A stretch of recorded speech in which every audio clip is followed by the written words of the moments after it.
welcome to the Life of an Entrepreneur. I'm Jan McCarthy with Entrepreneurial Voice, and we are broadcasting live from skidrowstudios.com. And we're real radio on the internet, and we're here every Tuesday at 11 a.m. Pacific Standard Time. And we're here to talk about entrepreneurship and share what the life of an entrepreneur is like.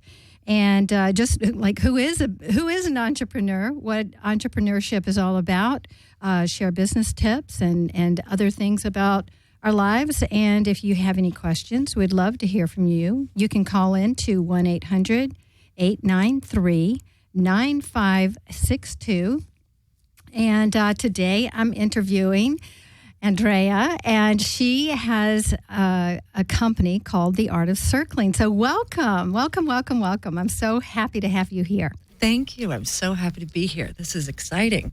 So tell us just The Art of Circling. For our listeners who don't know, what is that? The Art of Circling in its simplest form is a group of people getting together with an agreed upon intention and sitting in a circle and sharing their experiences and their stories. It's actually the art of listening and the art of storytelling combined. Well, I was introduced to you probably, I think about 5 years ago, and I had never heard of anything like this. And I had the opportunity and the privilege to be invited into one of these circles. And I can only describe it as something so phenomenal and such a magical kind of experience and a bonding experience and really getting in touch. So what you do is quite incredible. Of course, you're very talented in many other areas. So let's kind of back up a little bit and talk about who is Andrea Bendewal and how, and then we'll kind of explore how you got started doing what you're doing.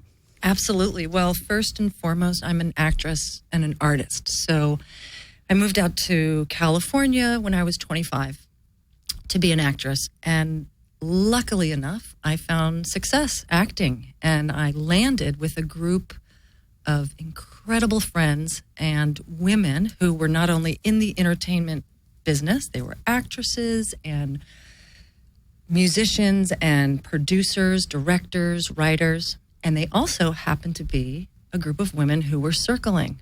So this journey to circling, which is where I'm at right now, went side by side with my journey as an actress. The group of women I found myself drawn to and spending a lot of time with were exploring this circle format. And we would circle up in Laurel Canyon on this incredible hillside overlooking all of Los Angeles.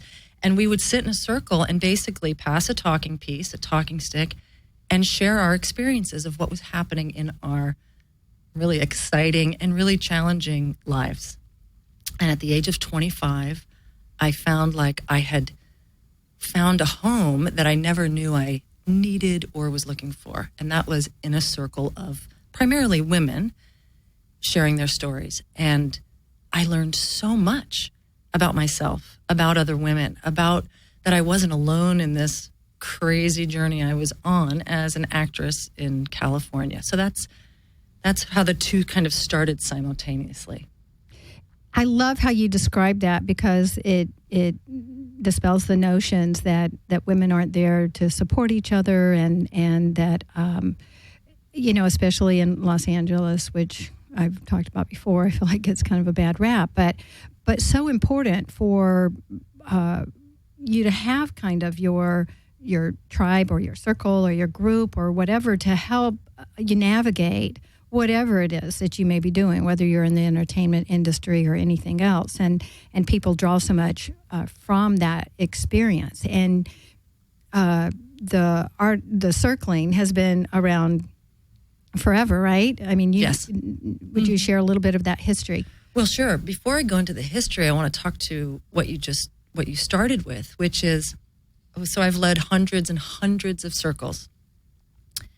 And what I find I'll say 99.9% of every circle that I've led is that women are craving supportive sisterhood. It's the opposite. Women aren't instinctually competitive.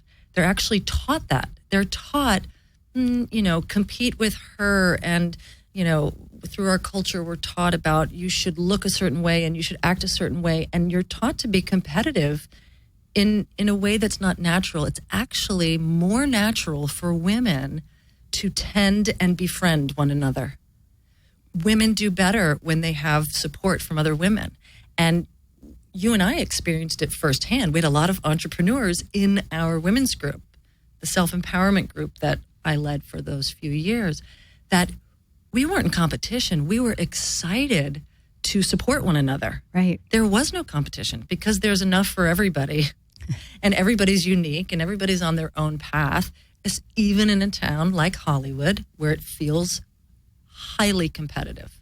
Right. So in the circle, we were finding that we were benefiting from all of this support that we were receiving.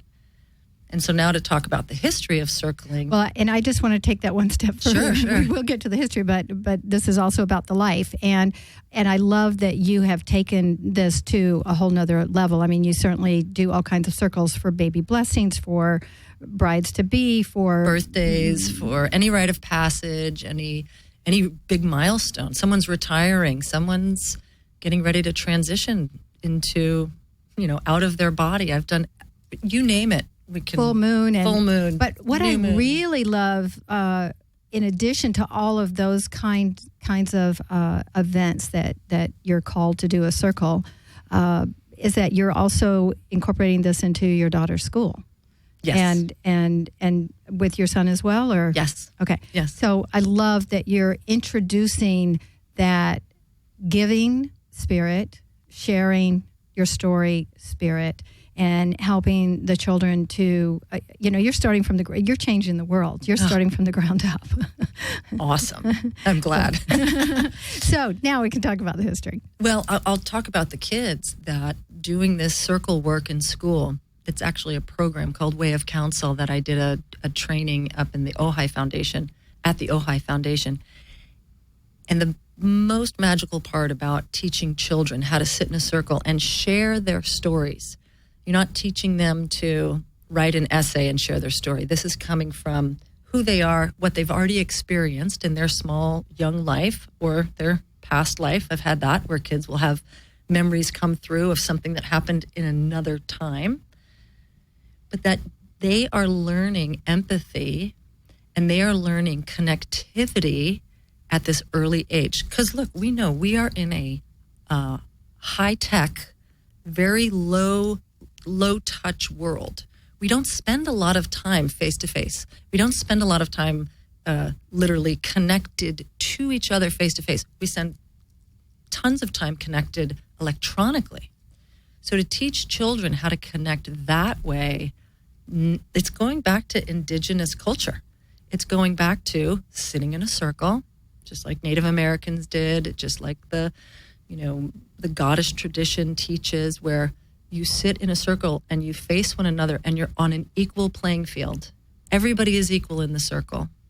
And from that place, you connect heart to heart, soul to soul, spirit to spirit. That's just fantastic. And that tells us a little bit about the history of where it started, too. So I often ask people where they started. Like, did you know you wanted to do this when you were a little girl or a little boy? Or how did you get the signals of that you could take what it is that you're doing now and turn it into a business? So going to that first circle that you went to at 25 and finding that community, your tribe, your group, and getting that support, was that like really the very first experience, or because there's certain skills that you have that make you an incredible leader, and I've been able to experience that being in your circle. Do you think that you were always craving something like that? Did you always kind of feel like, I know there's going to be a higher purpose? I mean, how did this kind of come about? There was a time my girlfriends threw me a bridal shower circle. And I was so fortunate because I had somebody in the circle from every stage of my life. I had someone from childhood, junior high, high school, college, and so on. And my friend from junior high, who I had known since I was 12, she said, Dre's been doing this since we were kids. She used to call us all together, like at the end of the year. And I didn't really remember this until she said it.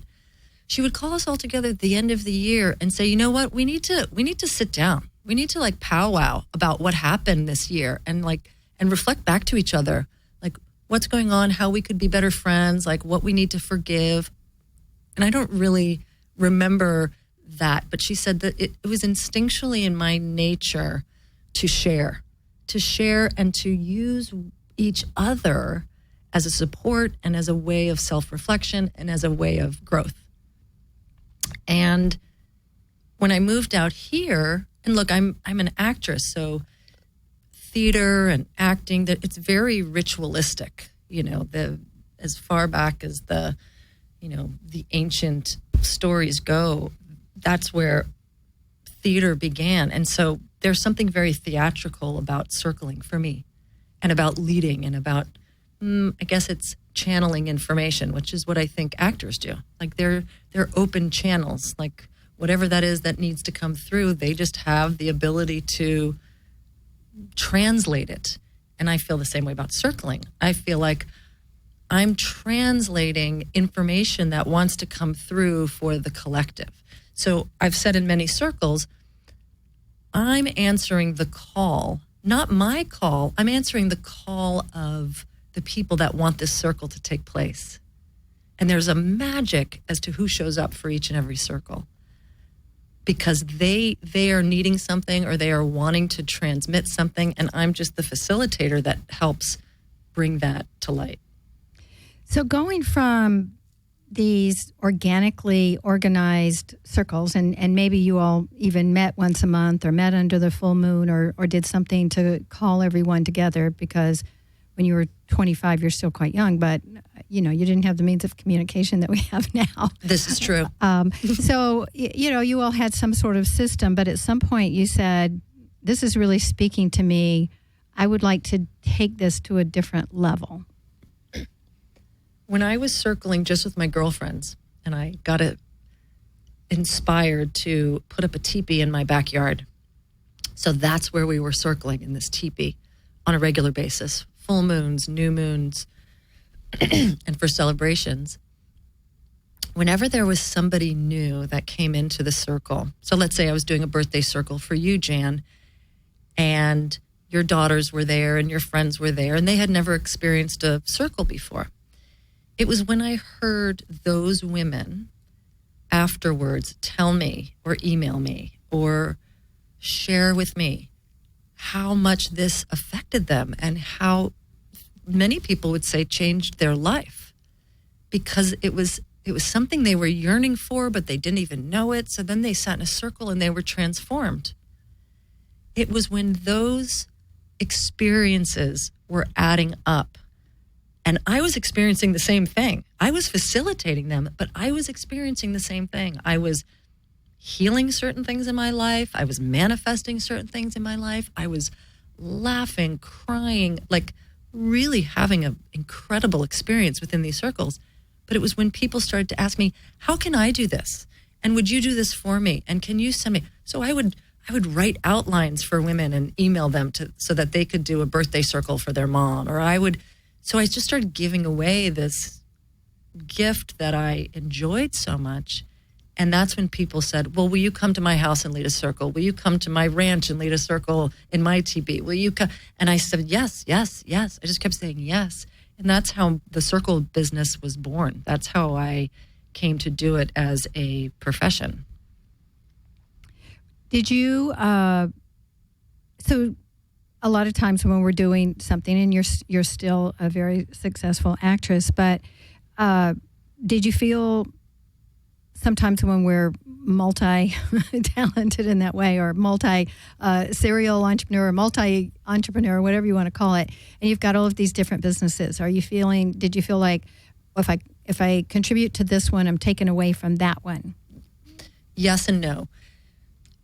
Just because time is real, that if I was focused on acting, I wasn't focused as much on circling. I do both simultaneously.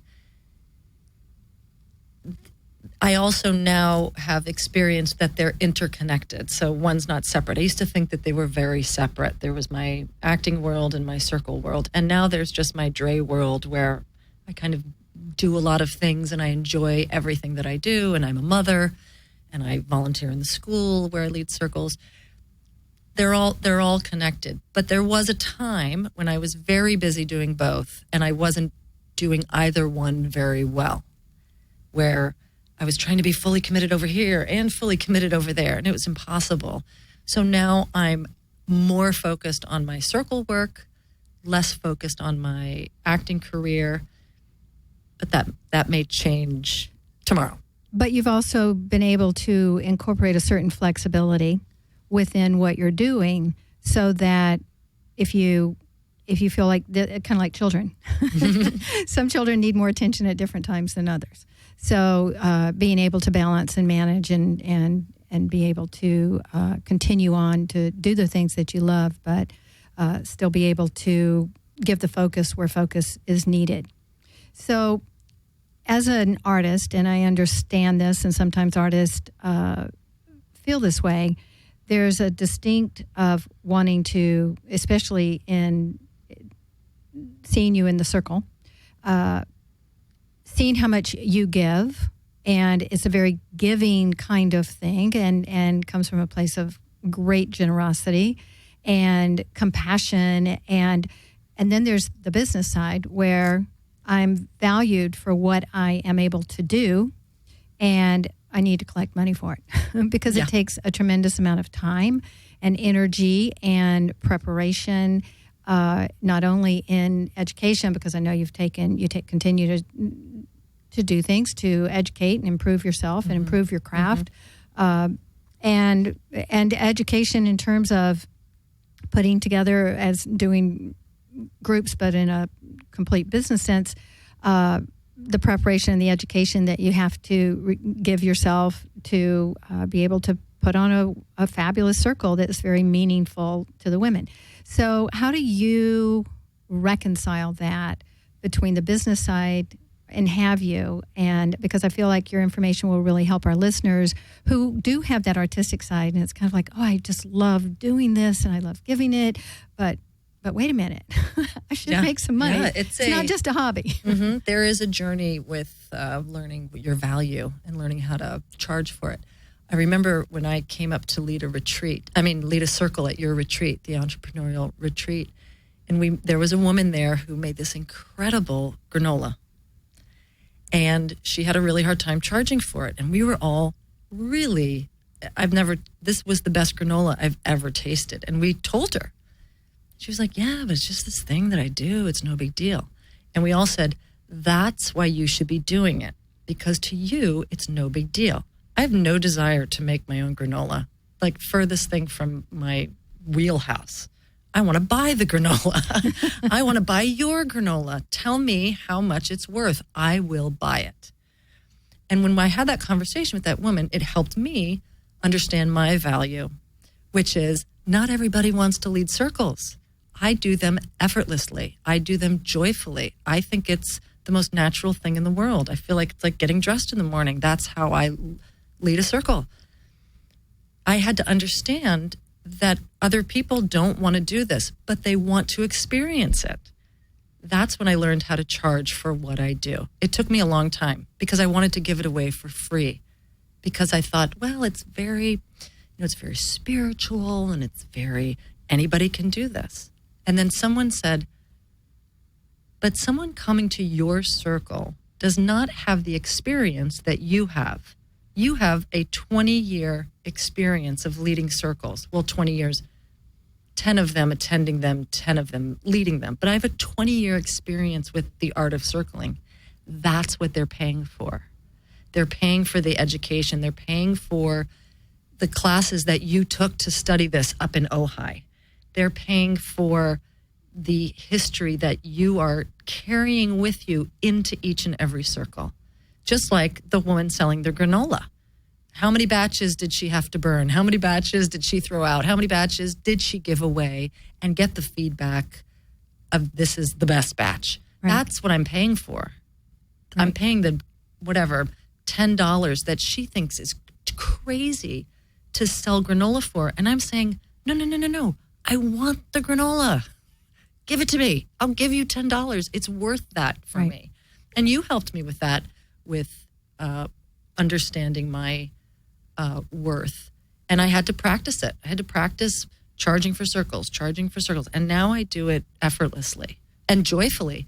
And I also understand that in order for someone to receive what it is I'm giving, that there is an energetic exchange, that if I want them to accept my gift, they want to pay for it. Exactly. Yes. And that's such an important point to bring up. I love how you described it and really helped people to understand it. I mean, not only is that kind of about selling, but because we're kind of selling every day, but also understand that when you in business, you're giving something, but you're also receiving something. And it also helps people to value it more, because as a society, we're kind of used to being able, and we're willing to pay for something that we feel like we're getting a value from. And when it's just given away, we don't always, as sad as it is, we don't always appreciate it in its entirety. There was someone in one of your mastermind classes, I think it was Cindy Finkel, who said, or I've noticed with Cindy, people that respect money and value money are very willing to pay for things, and they expect to be paid in return. It's like an upper level of agreement. And that people that don't want to spend money or don't have a lot of money or kind of want things for free, they stay in a low vibrational agreement with money. Right. It's like they're always looking for the sale. I am a sale shopper, of course. But if they only want the sale, if they only want the break, if they only want the bargain, then they're kind of living it's like a bargain existence. And I love watching Cindy, who has a cafe and an art studio, who is an incredible entrepreneur. She has a very high respect for money. Yes. And she and anyone else who understands that is learning how to attract the right customer, or client. Because if people only want to come to you if they can get it for free, then that's not really the kind of people that you want to share your gift with.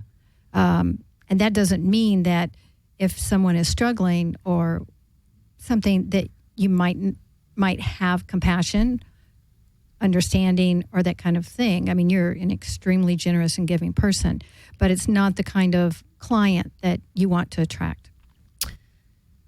For many of my circles, I will charge a certain price, and then I will also say, no one turned away due to funds, because I don't want anybody to feel like they can't have this experience. I do invite them to pay at the level at which they are at currently. And they could have very little money, and if all they can give me is $1, I accept that $1. Or if all they can give is 20 or 50, whatever it is, I accept it as a way to honor where they are, and also to say, I expect you to participate in this exchange, no matter what the level is, and it's a way to respect that person. Yes, too. Respecting them and asking them to respect you, and I think it's a great way of doing business. I want to remind our listeners that if you want to call in, you may be wondering where I want to go to one of these, or just know more, or get in touch with Andrea. First of all, you can call into our show. The number is 1-800-893-9562. Can you give them your contact information? Sure, you can email me at andrea@theartofcircling.com. My website, I think it's in transition right now, but it is The Art of Circling. Where else? I think that's the best way to reach me. Yeah, Facebook. I have The Art of Circling on Facebook. Or you can contact me, and I'll help you contact Andrea. Instagram, The Art of Circling. Yeah, so that's great, so that they can get in touch with you. And it's Andrea Bendewald at Twitter. That's my Twitter account, is Andrea Bendewald, BENDEWALD. Cool, thank you. So, do you consider? Did it feel like from everything you've described, and this happens sometimes, you just start doing something like we talked about the granola, we talked about you doing the circling. It just kind of leads organically into this business, and then you start charging for it. Was there a moment where it transitioned from this is something I do, that this is a business and I need to treat it as such and build the website and do all of those things and invest in it? Like, not only invest in taking the classes to be, even though as long as I've known you, and I know you've continued to educate yourself, you're fantastic, but to continue to improve yourself and provide an enriching experience. Someone told me that the value of that. So you have this, let's say it's an original idea. Oh, I'm going to open a certain type of store, let's say. That you don't just think, I'm the only one. That it's really important that you connect with other people that are doing something similar, like building your hive. And that's what I learned how to do with circling. I used to think I'm the only person that did this until I started to connect with tons of people are doing this.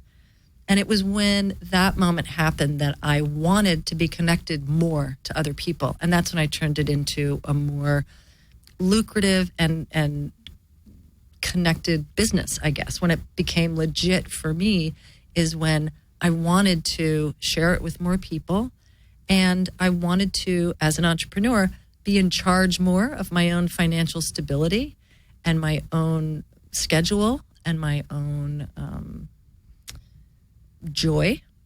I was getting so much joy out of doing this that I was like, oh, I'm ready to get my doing business as, and I'm ready to get my website up, and I'm ready to really go after it more. Really, the woman with the granola, we were telling her, go after this. This could be amazing. Go after it. So that was the moment when I realized I wasn't the only one doing it, thank God. And I wanted to share and connect more. Was there anything scary about it? The only thing that was scary about it was sometimes I would have nerves before I led a circle. And I knew it was just because I cared so much about it. So I was never, it was the one place in my life I would feel like adrenaline and excitement, kind of like before a acting job, but not a lot of fear. There's something about, I think it's an art form. I think that the right people are attracted to it. And when I say the right people, I mean people that are really going to benefit from it.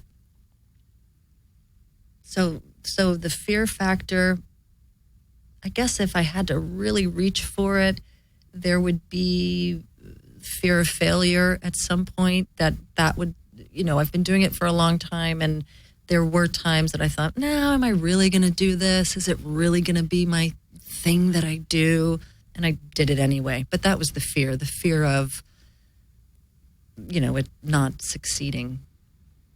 So I love your philosophy about competition, and I think we all need to embrace that more, that yes, we welcome competition, and that we also, there's plenty of room for all of us. By the same token, we also want to stand out. We need to stand out. We need to separate. We don't want to just be a copycat of everybody out there who's all doing the same thing, because that's boring. And it doesn't really help it doesn't actually even call for something deeper that helps us to want to improve what it is that we're doing. And so how did you come about and say, okay, I've been leading these circles, or I've been to other circles that other people have led. How do I want to distinguish myself to provide not only the best value that I can, but to kind of put my own original stamp on what it is that I do? From the beginning, I understood that I was following my intuition, following my creativity, and following my originality.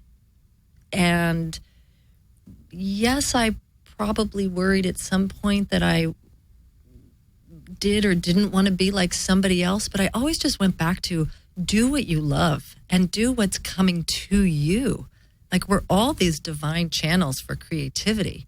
And even if I tried to do it like you, Jan, I couldn't. So I would always just go back to, what's the thing that I do where time stands still, where what I'm doing, I just get lost and I don't think about the time. Like, that's pure creativity. And I think that's where the originality comes through. That's where, I'm going to do it my own way comes through. And we know a lot of creative women, and we could say that about all of them. No two are the same. And when they do it their way, that's when they're the most creative and the most successful.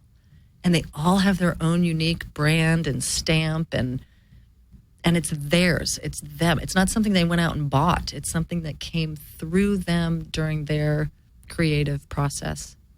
And I want to point out that one is not better than the other. That it's right. It's what different people connect to, and the experience that you give them that helps to make it stand out too. And that's what one of the things that you're so wonderful at, Jan, is nurturing someone's uniqueness and helping them find their voice. And that's what I love to do too. I love to watch women experience themselves coming into their own power through the art of circling. That they kind of wake up to themselves. They hear themselves speak in a way that they've never heard before because they've never had the platform.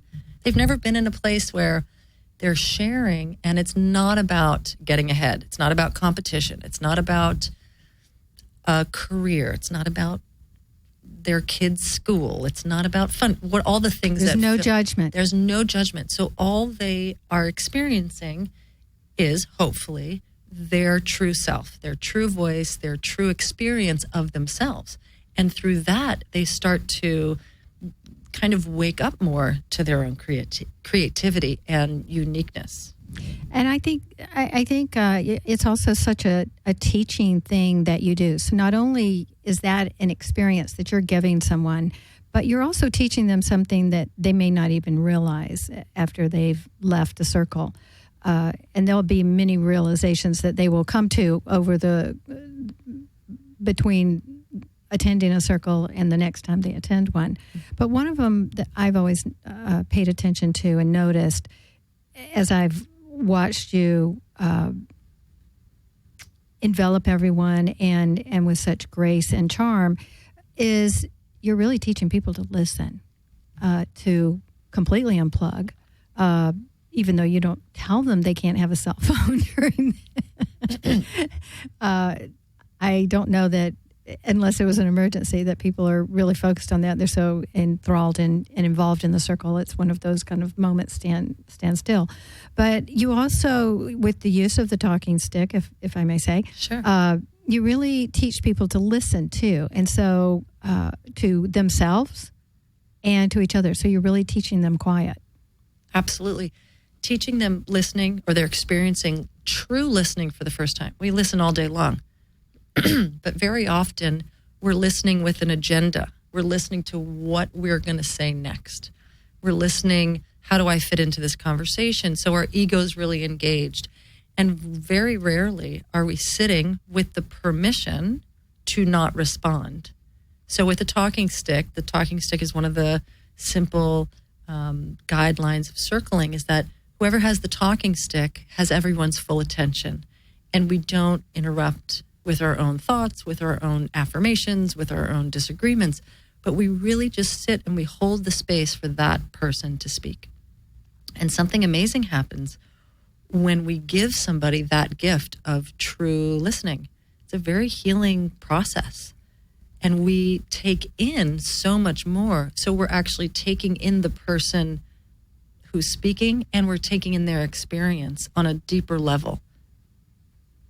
It's an incredible experience. So as you have developed this too, I mean, it's a very fine art. It's a viable business. It's all of those things. But as you have developed this, what are the ways that you think about expanding? So there's always product. There's always and as entrepreneurs, we always want to continue to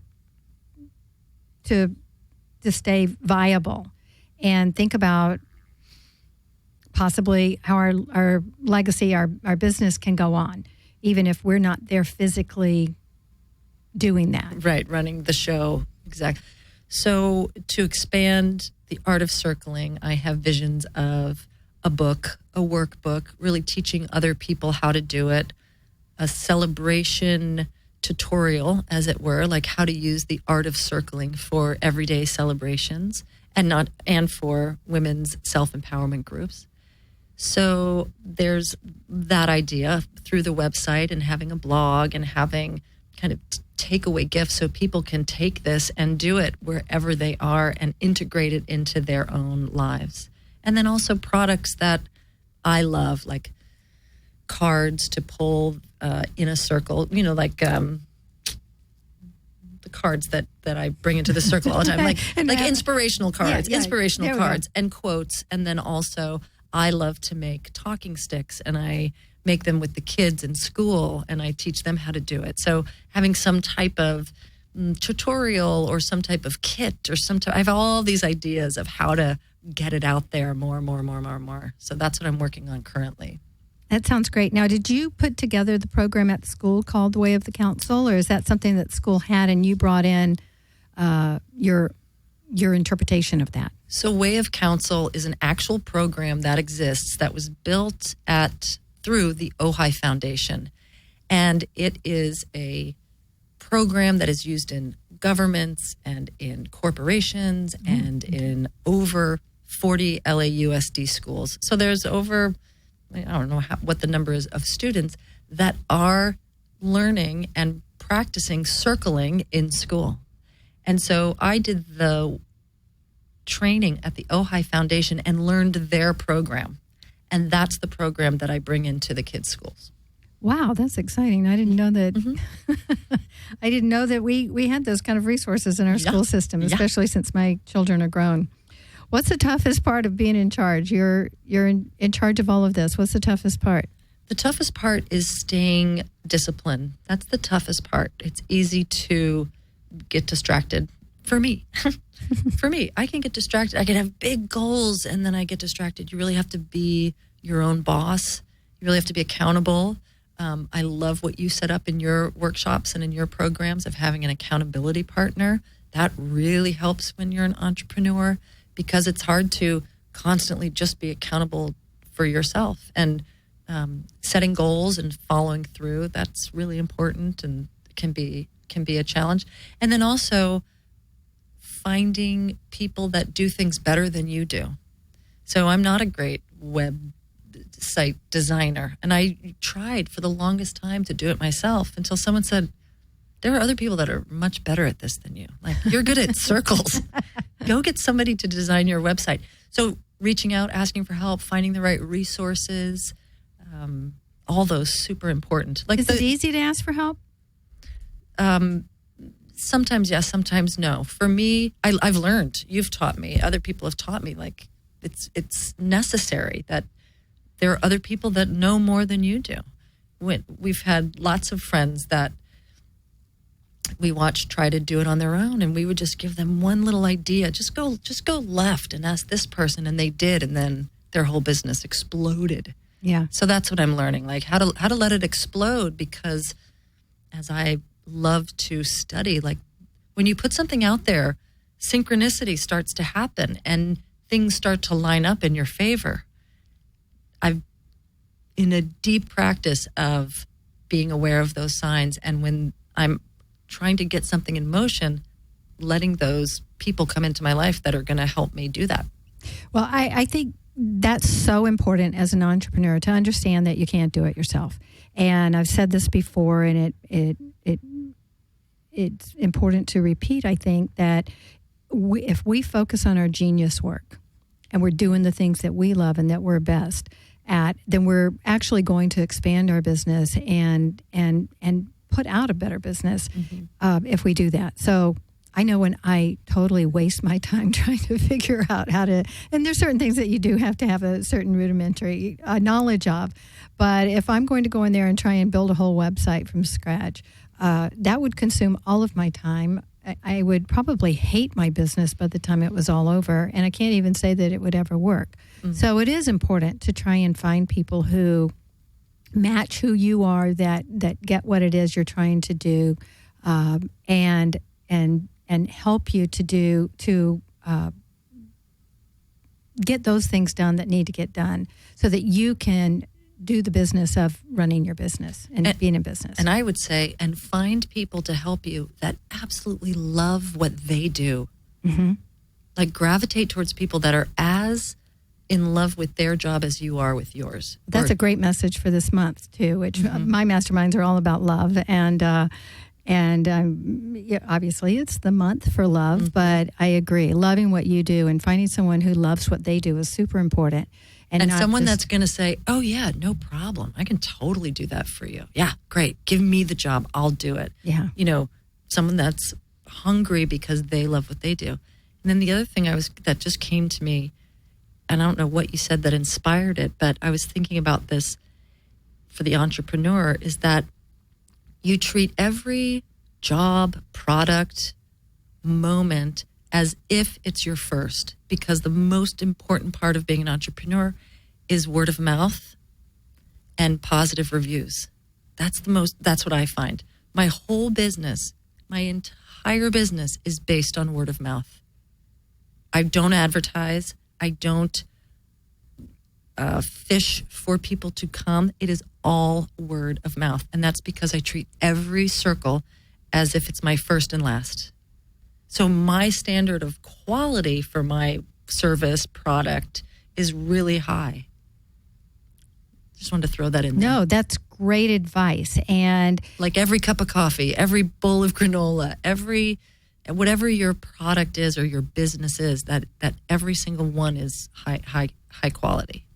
Well, we can have all the fancy things like the website and all of that, and that certainly can help, and Instagram and Twitter, right. and hashtags and everything else. But that word of mouth, it can sink you, or it can blow it up for you and make it propel you. Right. You can make all the T-shirts you want. I used to say to my friend who would like make T-shirts before they even opened their business, and I would go, "What are you doing?" They're like, "Well, when we hit big, I want to have T-shirts." I was like, "Well, let's hit big first, and then have the T-shirts." But I kind of liked it because it was positive thinking. He was like ready to, give away, sell 30,000 T-shirts or whatever. So both great. go hand in hand. Well, but yeah. But if you're wearing them and people are going, "Oh my gosh, where'd you get that T-shirt?" Then that's going to help you. But you can't fake quality. You can't. So you can't stop word of mouth, good or bad. So that should always be like the most important thing. Right. So if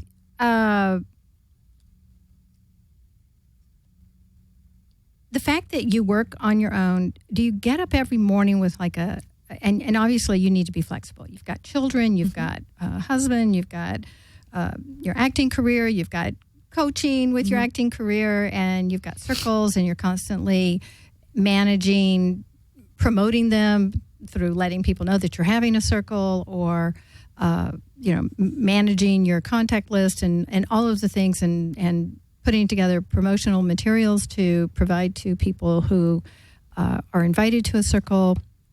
How do you manage that? I need to get up and do this. Mm-hmm. Do you have a calendar? Yes. What's your I've day learned. Like? So before having children, I was very, and being an actress and being a Pisces, I was very fluid and each day just unfolded as it was going to, and I had no real structure, and it was fantastic.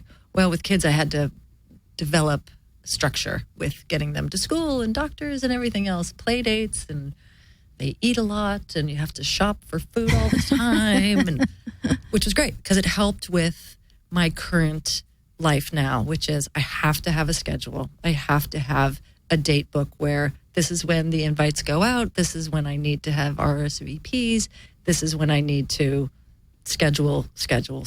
So that's how I wake up each morning. I'm a new, I meditate now, which really helps. That's my new practice. And through meditation, everything just kind of lines up. And I just kind of download what it is I need to do for the day. And then I try to stick to a flexible but very specific schedule. Well, I'm glad you mentioned about meditation too, because I was going to ask. I mean, we all get stressed. So your business, this is a very calming kind of thing that you do with the circling, but there's still a certain amount of stress in everyone's life, and especially with business. So I was going to ask, how do you de-stress? What is your go-to to just kind of stay calm and get recentered? Mm-hmm. So the new practice is meditation. I'm doing transcendental meditation. So I meditate twice a day for 20 minutes, once in the morning, once in the afternoon. Life changer. In addition to that, and prior to that, it was circling. Circling is it was a spiritual practice, and it kept me grounded. Again, we talked about it was unplugging from the world. No cell phones, no electronics, no agenda. It's a real de-stressor to unplug and to sit with other people. We can unplug and, take a shower, or we can, get a massage, but to sit in community and unplug is more of a practice, and it's more of an enriched experience because you're actually receiving energy from other people. You're giving out energy. It's like recharging your battery. I used to tell the story in circles that I went to a kid's birthday party with 2 kids and my husband, and I was so stressed out because we were late and I didn't have the gift and we were at the wrong address and we showed up late to a 3-year-old's birthday party, and I was so freaked out. We walk into the room, it's tons of people. Nobody noticed we were late. Nobody noticed we didn't have a gift. Like, there was nothing to be stressed out about. I was creating all my internal stress. And I turned to my husband and I was like, oh, I guess it's not that bad. And he put his hand on my back and he rubbed my back. He said, it's okay, honey. Just keep circling.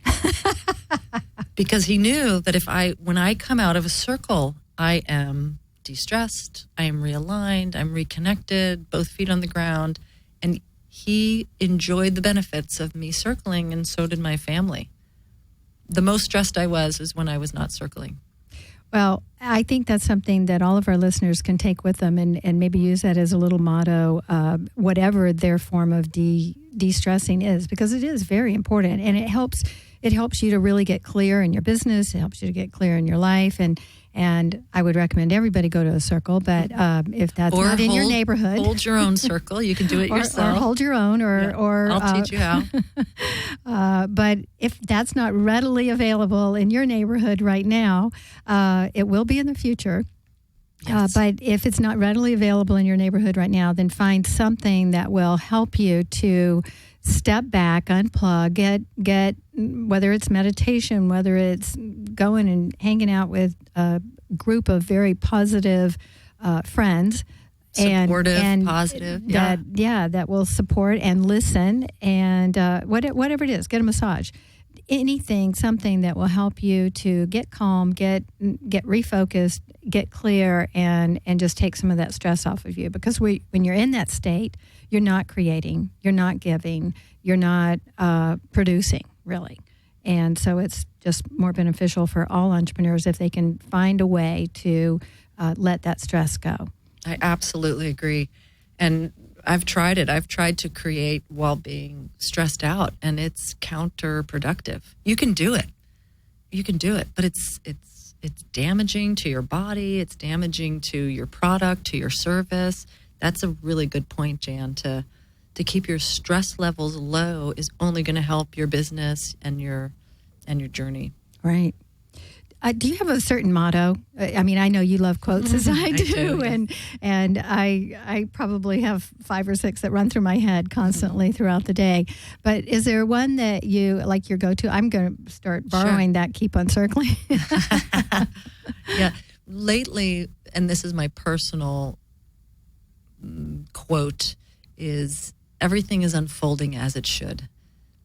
That it's all in God's time. It's not in my time. I used to think that I could control time and plan, and I would get frustrated when things didn't go my way. And now I'm exploring on a deeper level the real truth that it's all unfolding as it should. It's all unfolding as it should. That one stays with me. Well, you have many skills that you've been able to translate into the art of circling, and maybe you've borrowed some from your training and success as an actress, and the fact that you are a natural intuitive and even psychic and a nurturer, and have such a grace and calm about you, even if you're exploding that you are late to the 3-year-old's birthday party. Your persona is that you've got it all under control. But are there skills that you wish that you could develop? So those certainly have helped your business, but are there skills that you wish that you could develop to help you even more in your business? Absolutely. Public speaking, I'm still working on that, even though you would think I could do it. I can't. I'm not that skilled at it, but I am learning more. And business, I wish I knew more about business. I wish I had a more business mind. I have a couple great ideas. I mean, they're billion-dollar ideas, but I don't have a business brain. So I have to find somebody who does, or I have to learn more. Learn more about the business aspect of, everything. My own business and how to start another one. Yeah, I think that would be that's my goal, my next one. And what I hear too is that we're always in a constant state of learning, and that's something that every entrepreneur needs to take into consideration. None of us know it all. We all can contribute in many different ways, and that's sort of what my mastermind group does, is take all of these business minds together and help people with where they need to fill in the holes and don't know what resources to go for, and even know sometimes what kind of support they actually need in that particular arena. But it's also important to constantly be in a state of learning and educating yourself and recognizing that not only is the world changing and we need to kind of change with it, and that doesn't mean not to retain your values and to provide excellent customer service and all of those kind of things within your business, but to constantly be able to be in touch with the changes that are occurring, whether it's technologically or trending or things like that, and to recognize all of that, but just to always be in a state of learning. Mm-hmm. Absolutely. And educating yourself, and yet still know that no matter what, you're not going to know it all. Mm-hmm. Mm-hmm. How do you, we don't have a whole lot of time left, but how do you measure success? Success to me is having people in your life that love you, that enjoy being around you, and that you love being around. That's my true measure of success. And that can be in work too. So I feel successful in my circle work because I'm around people that really enjoy and love what I'm doing. So I'm in a community in my work life, same with acting, same with mothering, same with my husband and my family. I feel truly successful because I'm around people that we truly enjoy our time together. And if you had one piece of advice that you could give someone who might be thinking about starting their business, what would it be? Believe in yourself, believe in your product, and find people around you that are going to support you. Find the mastermind groups, find the circles, find the supportive community, because there are other people out there that want to do what you want to do and want the same support. So give what it is you want to receive. Go support someone else and receive support from somebody else. And in that agreement, there will be a lot of creativity and a lot of success. I think that's wonderful, wonderful advice, because it is so important. We're not an island. We're not alone. We can benefit so much from contributions from others and their mistakes that they have made and successes that they have achieved. And sometimes, like you said, in the circles and in my groups, there's just like a token of information, that one little piece that they may have been missing that can catapult their business to a whole nother level and grow it forward. So I think that's valuable advice that you shared. And everything you've talked about today has been really exciting, and to learn more about your life as an entrepreneur. And before we close, I just want to say thank you so much for being on our show, and tell people how they can get in touch with you if they want to. You can email me at andrea@theartofcircling.com, and pretty soon my website, The Art of Circling, will be up, and you'll be able to read all about what I've been doing and will be doing in the world of circling. All right. Well, thank you so much for being a part of my show today. It's been great talking to you. Thank you. And I hope everybody gets to experience a circle at some point. Thanks. I got the eye of the tiger, fire, dancing through the fire, 'cause I am a champion, and you're gonna hear me roar.